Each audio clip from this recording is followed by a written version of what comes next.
चलिए बच्चे, good evening. Let's start today's class. So journal का थ्योरी पार्ट डन है, अटेंड कर लिया था ना, आप प्रेजेंट थे, ठीक है। अब प्रैक्टिकल शुरू करेंगे, but before moving to practical में फटाफट आपको एक बार रूल्स ऑफ अकाउंटिंग रिवाइज करा देते हो ताकि आपको दिक्कत ना हो। प्रैक्टिकल शुरू करेंगे जर्नल का, उससे पहले मैं quickly rules of accounting revise करा देती हूँ। बच्चे मॉडर्न से ही करेंगे, ट्रेडिशनल को अब हम नहीं करेंगे। प्रैक्टिकल पार्ट, थ्योरी पार्ट के लिए मैंने ट्रेडिशनल मॉडर्न दोनों पढ़ा दिए। प्रैक्टिकल के लिए हम सिर्फ मॉडर्न को फॉलो करेंगे।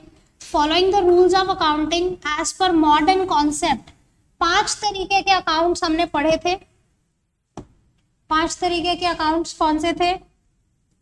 एसेट्स होते हैं, लायबिलिटीज होती हैं, कैपिटल, इनकम जिसे आप रेवेन्यू भी कह सकते हैं, expenses, income and gain, expenses and losses.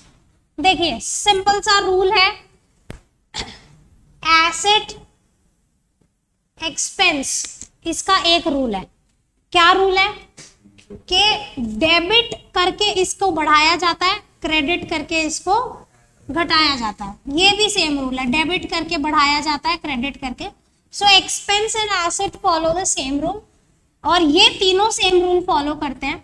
यानी कि तीनों का ही रूल क्या है? बढ़ाने के लिए क्रेडिट करेंगे, घटाने के लिए डेबिट। सो इन तीनों का रूल सेम है, ये हमने पढ़ चुका है, ठीक है ना। This is already done.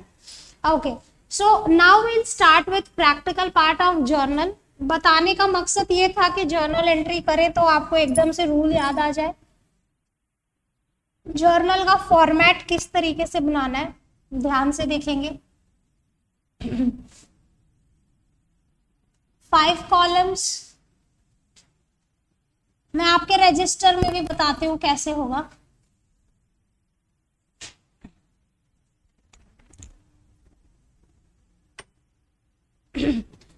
Okay, सो यहाँ पे हो गया बच्चे। एक बार रजिस्टर दीजिए आप।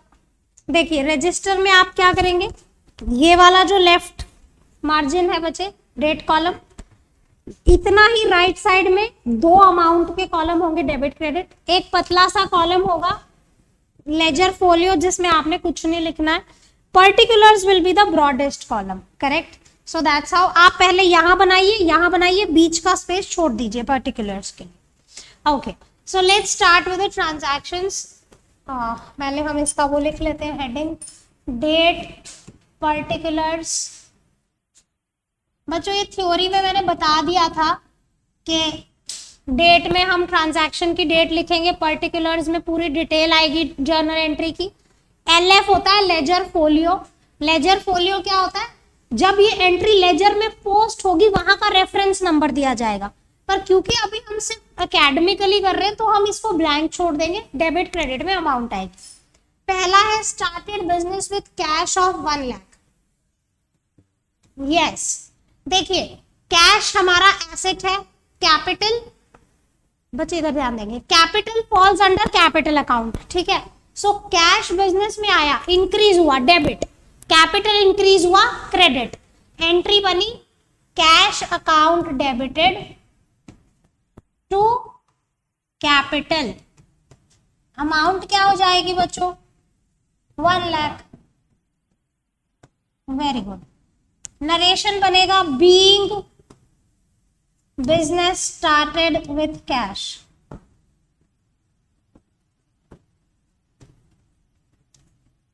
आई hope this is clear.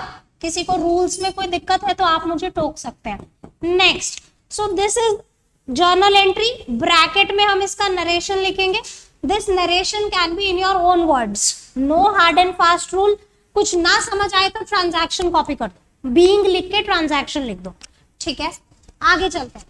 Purchase furniture of 20,000 from Radhe furniture mart for cash.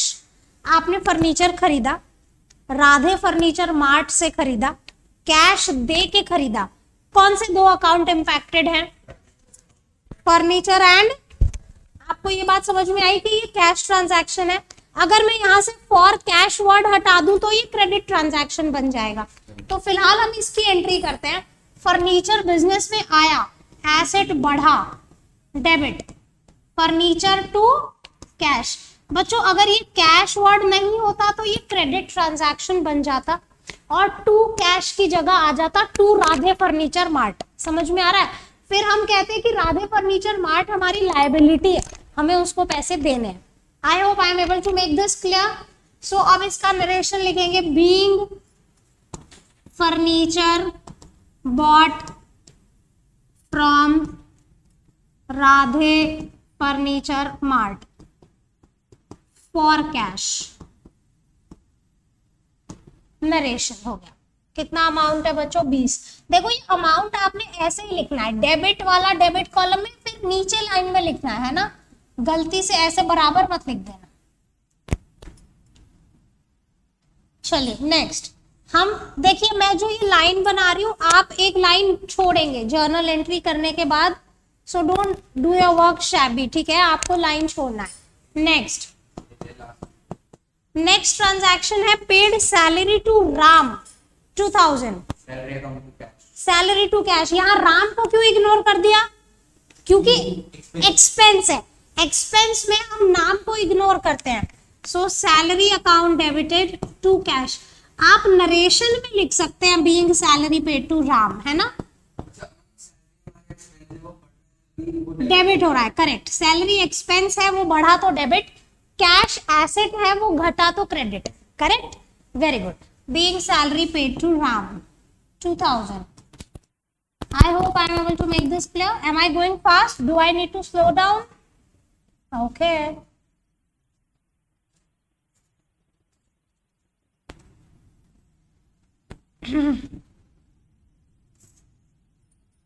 Next, purchased goods from Ashok worth ₹50। आप बताइए कैश ट्रांजैक्शन है या क्रेडिट? क्रेडिट। तो journal correct, purchase to Ashok. Explain करें कैसे आया? परचेज एक्सपेंस है, purchase is your expense, purchase expense है, बढ़ता है तो डेबिट होता है, ठीक है? एक्सपेंस बढ़ता है तो डेबिट होता है। और जिससे आपने खरीदा है mister Ashok is your liability बच्चों, तो लायबिलिटी जब बढ़ती है तो क्रेडिट की जाती है। So purchase to Ashok liability क्यों है? क्योंकि ये हमारा क्रेडिटर है, हमने इससे उधार पे सामान खरीदा है। Okay, purchase to Ashok 50,000। Good. Being goods purchased on credit. बहुत अच्छे। नेक्स्ट,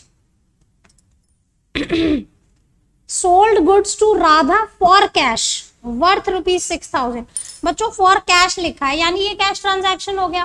तो अब देखो कैश बिजनेस में आया, आपने सामान बेचा, cash to sales, cash business में आया, एसेट बढ़ा डेबिट, सेल्स हमारी इनकम है वो बढ़ी तो क्रेडिट। तो एंट्री क्या बनी? Cash to sales. डेट लिखेंगे, फिर हम लिखेंगे cash account debit.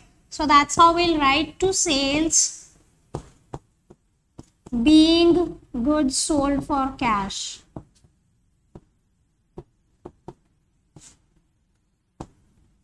How much is the amount? 6,000। Okay।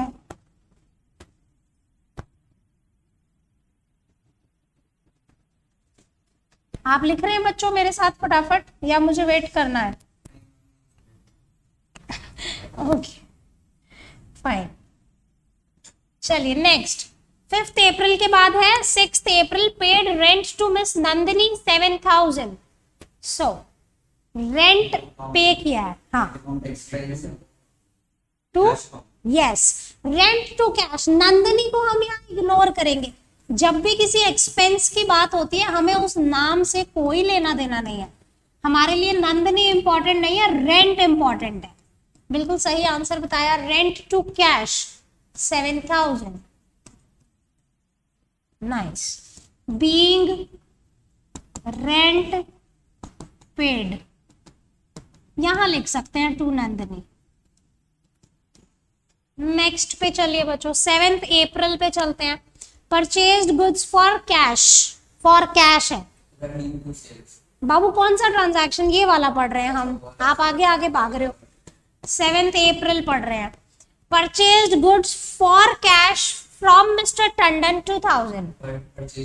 Purchase to cash, very good.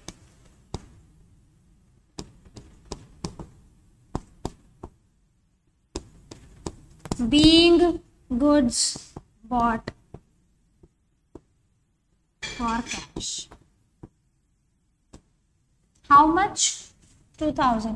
यहाँ पे हम टंडन को इग्नोर करेंगे, रीजन बीइंग ये कैश परचेजेस है। Sold goods to Rahim, credit transaction हो गया क्योंकि किसी का नाम दिया हुआ है और कैश वर्ड नहीं है, तो ये क्रेडिट ट्रांजैक्शन है। रहीम हमारा डेटर है, डेटर एसेट होता है, एसेट जब बढ़ता है तो डेबिट किया जाता है। सेल्स हमारी इनकम है, इनकम बढ़ती है तो क्रेडिट की जाती है। तो रहीम टू सेल्स 3000। समझ आ रहा है बच्चे? क्लियर है? गुड।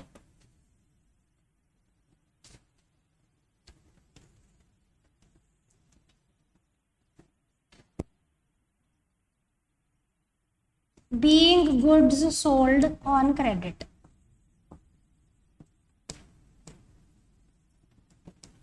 ओके, नेक्स्ट 9 अप्रैल हो गया। इसके बाद हम देखते हैं 10 April, received cheque from Rahim for goods sold to him.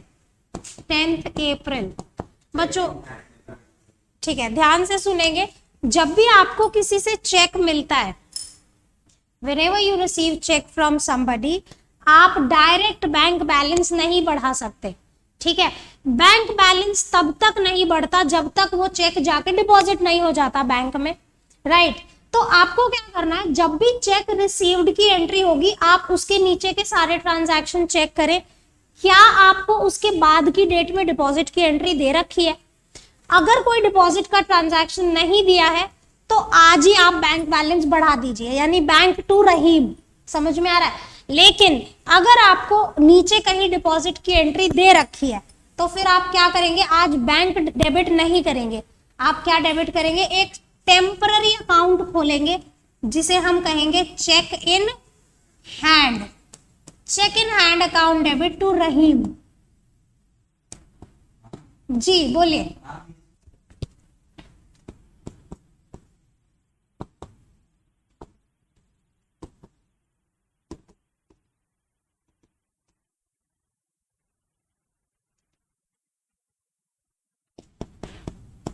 Next, paid 5000 to creditor Ashok on account. इसका क्या मतलब है, अशोक टू कैश। देखिए ये ऑन अकाउंट जो वर्ड है ना, बच्चे इसमें कंफ्यूज हो जाते हैं कि मैम बैंक से पे किया है, अकाउंट वर्ड है। नहीं, ऑन अकाउंट का मतलब है कि अभी सारा पे नहीं किया, अभी हम थोड़ा मोड़ा पे कर रहे हैं, अभी और पे होना बाकी है। So on account means we are paying some amount right now. तो अशोक हमारा क्रेडिटर है, उसको हम पे कर देंगे तो वो लायबिलिटी कम हो जाएगी। देखो पहले एंट्री होगी अशोक की कहीं पे ना, सो अशोक हमारी लायबिलिटी है, पे हो गई, डेबिट हो जाएगी। कैश हमारा एसेट है, कम हो रहा है क्रेडिट। लायबिलिटी कम हुई डेबिट, एसेट कम हुआ क्रेडिट। Ashok to cash 5000। हमने पहले कहीं अशोक से सामान खरीदा होगा जरूर ऊपर।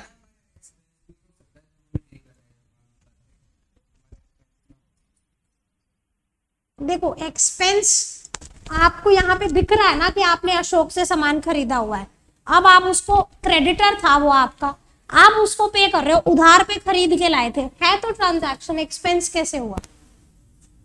वैसे तो देखो परचेज भी हमारा एक्सपेंस है, रूटीन नेचर है, right. Okay, so being amount paid to Ashok या being on account payment made to Ashok भी लिख सकते हैं आप।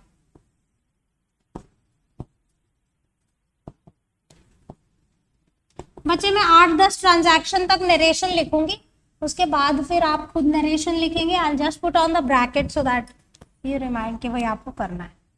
नरेशन खुद लिखेंगे, ठीक है। मैम फटाफट आपको जर्नल एंट्रीज बताएगी। Next 12 April, deposited check received from Rahim into bank. ये जो चेक मिला था आपने डिपॉजिट कर दिया। सो अब आपका बैंक बैलेंस बढ़ेगा तो आप बैंक को डेबिट करेंगे, bank to cheque in hand.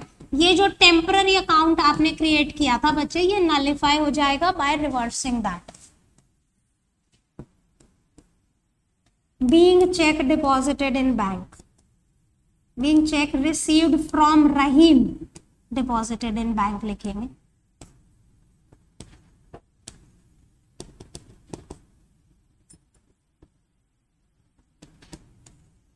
Next 12 अप्रैल हो गया। परचेज्ड स्टेशनरी, स्टेशनरी खर्चा है हमारा, स्टेशनरी डेबिट हो जाएगा to cash. Stationery is your expense, it will be debited. Stationery 12 April. 12 April again stationery account debited to cash 500 rupees. बच्चों इतना याद रखें, परचेज वर्ड तब तक डेबिट ना करें जब तक आपने गुड्स नहीं खरीदे हैं, ठीक है। गलती से अभी मैंने जो लास्ट शायद पेपर किसी का देखा था उसने परचेज लिख दिया था यहाँ पे, ठीक है। तो जब तक आप गुड्स ना खरीदें तब तक परचेज वर्ड नहीं आएगा। बीइंग स्टेशनरी बॉट, देखो अगर स्टेशनरी की ही दुकान होती तो फिर तो उसके लिए वो गुड्स हो गए ना, समझ रहे हो आप। गुड्स होते हैं जिस चीज में आप डील कर रहे होते हो, जिस चीज का आपका बिजनेस होता है। कपड़े की दुकान है तो कपड़े गुड्स है, राशन की दुकान है तो राशन गुड्स है, स्टेशनरी की दुकान है तो स्टेशनरी गुड्स है। Okay, Rahim's cheque was dishonoured and bank charge ₹20 as bank charges.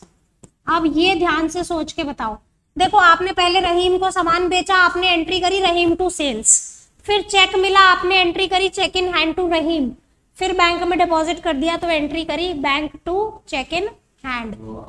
अब आपको बोला है कि अब ये चेक डिसऑनर हो गया, बाउंस हो गया किसी भी कारणवश, और बैंक ने आपके अकाउंट से 20 रुपए के चार्जेस काट लिए। अब आप मुझे बताएं क्या आंसर आएगा। आंसर आपने सही बताया, रहीम अकाउंट डेबिटेड। अमाउंट कितनी आएगी बच्चे? करेक्ट, यानी कि 3020 रुपए। ऐसा करने का कारण बताओ। हम क्यों बेयर करेंगे? Very good. ध्यान से देखिए, आप 3 जर्नल एंट्री जो आपने करी थी, मैं आपको दोबारा से वो 3 जर्नल एंट्री करके दिखाती हूँ यहाँ पे जस्ट फॉर एक्सप्लेनेशन। आपने पहली एंट्री करी रहीम टू सेल्स, है ना। दूसरी एंट्री क्या करी? चेक इन हैंड टू रहीम। क्या आप देख रहे हैं, हमने रहीम का अकाउंट क्लोज कर दिया बुक्स में से। हमने पहले डेबिट किया रहीम को 3000 से, फिर हमने क्रेडिट कर दिया, यानी ये खत्म हो गया से यस। फिर हमने एंट्री करी bank account debit to cheque in hand, कितना? 3000। अब देखो ये चेक इन हैंड खत्म हो गया, डेबिट क्रेडिट से यस, ये भी खत्म हो गया। बचा क्या? बैंक डेबिट बचा और सेल क्रेडिट बचा, यानी बैंक बैलेंस बढ़ गया और सेल हमारी इनकम है, सामान बेचा बैंक बैलेंस बढ़ गया। 3 एंट्री का क्रक्स यही था, लेकिन अब क्या हुआ? रहीम का चेक तो डिसऑनर हो गया। तो जो हमने रहीम का अकाउंट बुक्स में क्लोज कर दिया है, पहले रहीम को डेबिट किया फिर क्रेडिट कर दिया, बुक्स में क्लोज कर दिया, ये मान के कि अब रहीम से कुछ नहीं लेना, लेकिन बंदे का तो चेक डिसऑनर हो गया, तो वो फिर से हमारा डेटर बन गया। फिर से हमारा डेटर बन गया तो रहीम डेबिट हो गया से यस। और बैंक, आपने जो 3000 रुपए यहाँ बैंक बढ़ाया, क्या वो एक्चुअल में बढ़ा? नहीं बढ़ा ना, तो आपको रिवर्सल करना होगा। ये जो बैंक आपने डेबिट किया उसको रिवर्सल, तो रिवर्सल हो गया। रहीम हमारा डेटर हो गया इसलिए डेबिट, बैंक बैलेंस बढ़ा ही नहीं, हमने डेबिट कर रखा है तो रिवर्स हो गया। 3000 रुपए, 20 रुपए क्यों हुए? क्योंकि जो बैंक चार्जेस लगे हम रहीम से वसूलेंगे, हम क्यों बेयर करेंगे उसकी गलती का नतीजा। मैं बता रही हूँ, यहाँ पे ये एंट्री देखो Tanmay, bank to cheque in hand, आपने बैंक बैलेंस बढ़ा दिया, पर क्या आपका बैंक बैलेंस बढ़ा? नहीं बढ़ा ना, तो आपको रिवर्स करना पड़ेगा। मतलब ये जो डेबिट हुआ वो गलत हो गया, because your bank balance is not increased, correct. So हमने इसको रिवर्सल किया, 3,000 रुपए को। और 20 रुपए क्यों जोड़े, क्योंकि बैंक से ऑलरेडी कट गए पैसे 20 रुपए, तो भाई 20 रुपए से तो बैंक बैलेंस घटा ही है, तो वो घटा दिया और 3 का रिवर्सल कर दिया। और यहाँ पे ऐड क्यों किया 20 रुपए, क्योंकि हम रहीम से वसूलेंगे, अभी बताया, ठीक है, जैन साहब ने बताया, बिल्कुल सही। समझ में आ गया बच्चे, या दोबारा बताना? तो जब भी कोई चेक डिसऑनर होता है, सीधी सी एंट्री होती है, डेटर वापस डेबिट हो जाता है, बैंक क्रेडिट हो जाता है। सिंपल, याद रहेगा। जब भी चेक डिसऑनर होगा क्या होगा, डेटर फिर से डेबिट हो जाएगा, बैंक क्रेडिट हो जाएगा और बैंक चार्जेस ऐड हो जाएंगे उसमें। मैं ये इरेज कर दूं, ये मैंने सिर्फ एक्सप्लेन करने के लिए दोबारा लिखा था।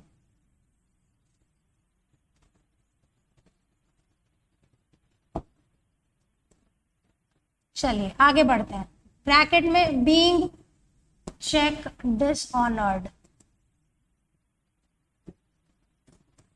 नेक्स्ट 13 अप्रैल के बाद हम चलेंगे बच्चों 14 अप्रैल पे।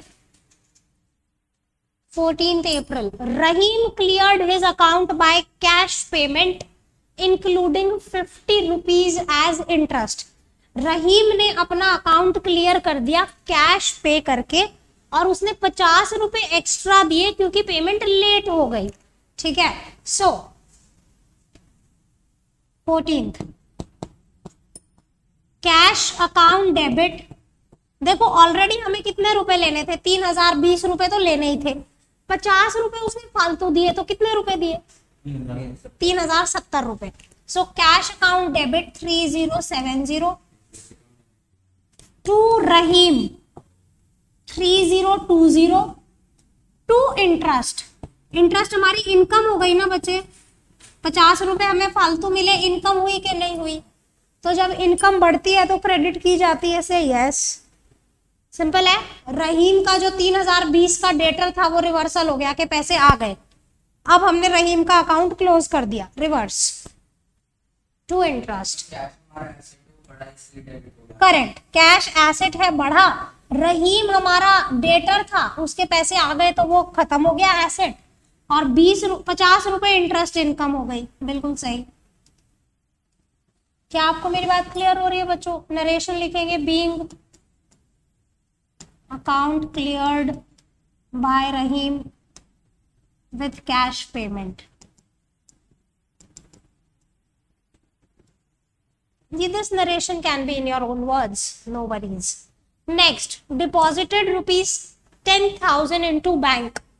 आपने कैश डिपॉजिट कराया बैंक में, तो बैंक बैलेंस बढ़ गया, कैश घट गया, तो जो एसेट बढ़ा वो डेबिट, जो एसेट घटा वो क्रेडिट। तो एंट्री क्या बनेगी बच्चों?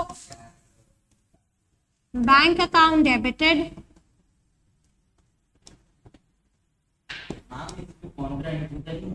ये कॉन्ट्रा एंट्री है बिल्कुल, लेकिन कैश बुक अगर कर रहे होते तो, अभी हम जर्नल कर रहे हैं कैश बुक में, yes this is contra, you are absolutely correct, but अभी हम वहां पहुंचे नहीं है। Being cash deposited in bank narration लिखेंगे आप। Next 17 April, paid electricity bill of 2000 for office and 1000 for household. बताइए, आपको बोला है 2000 रुपए ऑफिस का इलेक्ट्रिसिटी बिल पे किया, Okay, electricity account debited, drawings account debited to cash account. Very good. So जो ऑफिस का बिजली बिल पे हुआ है वो तो इलेक्ट्रिसिटी एक्सपेंस के नाम से डेबिट हो जाएगा 2000 रुपए। जो घर का बिल पे हुआ है वो ड्राइंग्स के नाम से डेबिट हो जाएगा।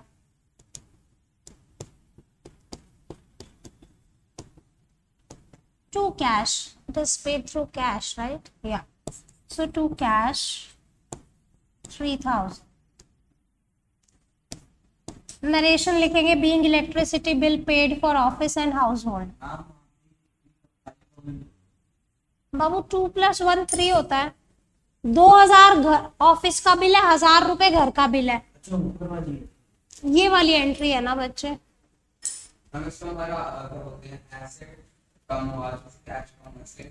यस, इलेक्ट्रिसिटी एक्सपेंस डेबिट हुआ क्योंकि एक्सपेंस बढ़ता है तो डेबिट होता है, और ड्राइंग्स डेबिट इसलिए हुई क्योंकि वो कैपिटल को रिड्यूस करती है। कैपिटल कम होता है तो डेबिट किया जाता है, correct? So that's how. Next 18th April, 18th April Ronit withdrew 2000 for personal expenses. Drawings to cash, very simple, बहुत अच्छे, सीख गए तुम लोग तो सब। Drawings to cash 2000, very good. Being cash withdrawn for personal use. 19th April, ये important है, ध्यान से पढ़ेंगे। Ronit withdrew cash of 2000 from bank for office use and 3000 for personal use. Owner ने बैंक में जाके 2000 रुपए तो निकाले ऑफिस यूज के लिए और 3000 रुपए निकाले पर्सनली। बच्चे आप एंट्री बताओ,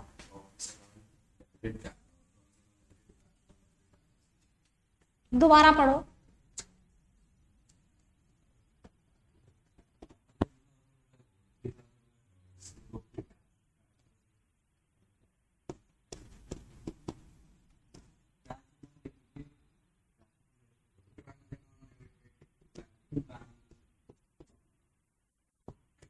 बेटा डेबिट के साथ कभी भी टू वर्ड नहीं लगता निश्चल। मैं आपको समझाती हूँ आपने क्या गलत बोला। देखिए आपको बोला है कि रोनित ने बैंक से 2000 रुपए निकाले ऑफिस यूज के लिए, नहीं, आपने यहाँ पे ऑफिस एक्सपेंसेस बोला। ऑफिस एक्सपेंस तब कीजिएगा जब उसको खर्च कर दो। यहाँ पे सिर्फ ऑफिस के इस्तेमाल के लिए निकाल के लाया है वो। ऑफिस में जब इस्तेमाल होगा, जब खर्चा होगा, तब खर्चा डेबिट होगा। अभी तो कैश निकाल के लाया है तो बिजनेस में कैश आ गया, डेबिट हो गया। बैंक बैलेंस क्रेडिट, सिंपल है। दोबारा समझो, बिजनेस में कैश बढ़ा, एसेट था इसीलिए डेबिट। ड्रॉइंग्स डेबिट होती है क्योंकि वो कैपिटल को रिड्यूस करते हैं, और इन दोनों के कारण हमारा टोटल बैंक बैलेंस 5000 रुपए से रिड्यूस हुआ जो कि क्रेडिट हो गया। दोबारा समझाना जैन साहब, ठीक है?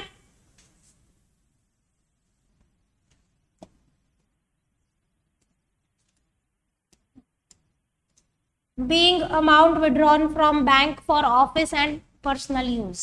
नरेशन लिखेंगे आप खुद। टू का बैंक लोन, 50,000 का बैंक लोन लिया है, bank account debited to bank loan, good.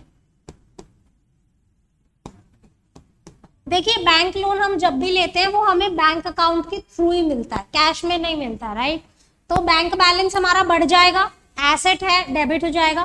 Bank loan हमारी लायबिलिटी है, लायबिलिटी जब बढ़ती है तो क्रेडिट की जाती है, ठीक है?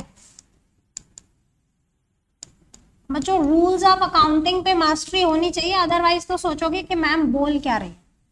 तो bank account debited being loan taken from bank,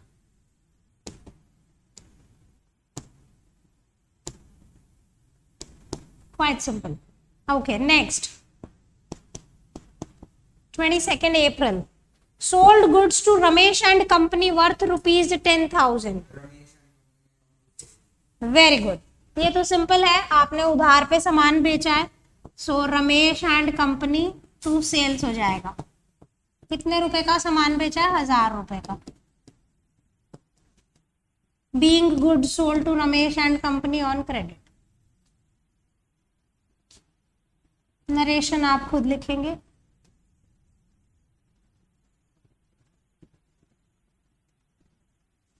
next Ramesh and oh sorry, this was 10,000, my mistake. Okay, Ramesh and company returned goods of 1000, 10,000 का सामान बेचा था, 1000 रुपए का रिटर्न कर दिया। तो देखो सेल्स को हम क्रेडिट करते हैं क्योंकि वो हमारी इनकम है, इनकम बढ़ती है तो क्रेडिट होती है। सेल्स रिटर्न से क्या होता है, ये इनकम कम हो जाती है, तो इनकम जब कम हो जाती है तो डेबिट की जाती है। So what I write, sales return debit to Ramesh, very good. Sales return हमेशा डेबिट होती है, बहुत अच्छे।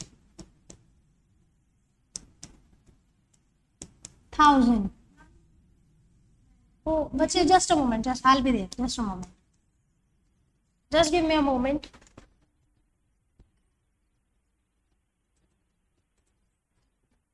सॉरी फॉर द इंटरप्शन बच्चे। ओके चलिए कहाँ तक हो गया? सेल्स रिटर्न आप पूछ रहे हो, सेल्स रिटर्न डेबिट क्यों हुआ? इनकम कम होती है तो डेबिट। करेक्ट, सेल्स हमारी इनकम है, इनकम घटती है तो डेबिट होती है, इसीलिए। Okay next 24th received 8500 from Ramesh and company in full settlement. बच्चों ध्यान से देखो, आपको बोला है रमेश एंड कंपनी से 8500 रुपए मिले, फुल सेटलमेंट, खत्म। हाँ अब आप क्या भूल गए? कोई ट्रांजैक्शन छूट गया। Okay okay okay my mistake, तो मैं पहले ये वाला कर लेती हूँ। I miss this one right. Paid cartage, simple है, cartage is your expense, debit हो जाएगा।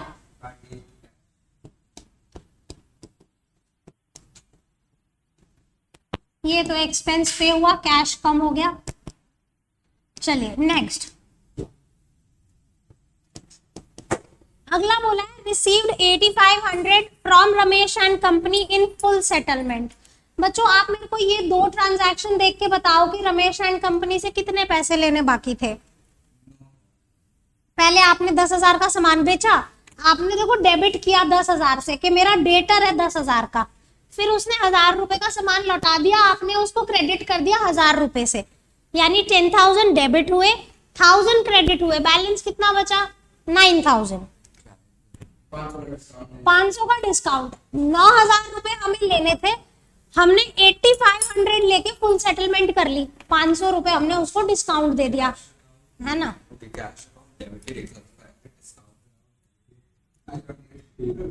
करेक्ट, कैश डेबिट 85, 500 रुपए का डिस्काउंट। किसी को जब आप अमाउंट रिड्यूस कर देते हो तो आपका लॉस हो गया, 500 रुपए का एक्सपेंस हो गया, लॉस हो गया, तो वो डेबिट हो जाएगा। So cash debit 8500, discount allowed debit 500 to Ramesh and company.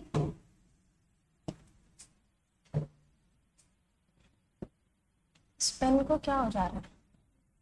Ramesh and company 9,000। क्या आपको बात समझ आई बच्चों? ये अकाउंट क्लोज हो गया रमेश एंड कंपनी का। यहां तक कोई दिक्कत है? कितने ट्रांजैक्शंस हो गए? करीब 25-30 ट्रांजैक्शन हमने कर लिए।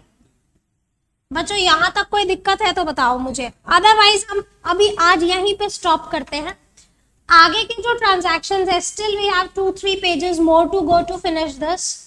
Maybe we'll take 2 more lectures, right? So आराम से करेंगे। आज का आपका होमवर्क ये होगा कि आप 24 तारीख तक के ट्रांजैक्शंस को रिवाइज करके आएंगे। यस, नेक्स्ट क्लास में हम इसे 26 तारीख से कैरी ऑन करेंगे। अभी हम यहाँ पे स्टॉप करते हैं। 24 अप्रैल तक कुछ पूछना है तो बताओ, ठीक है? So that's all for the day. Thanks for joining. Have a nice day. Bye bye. Thank you.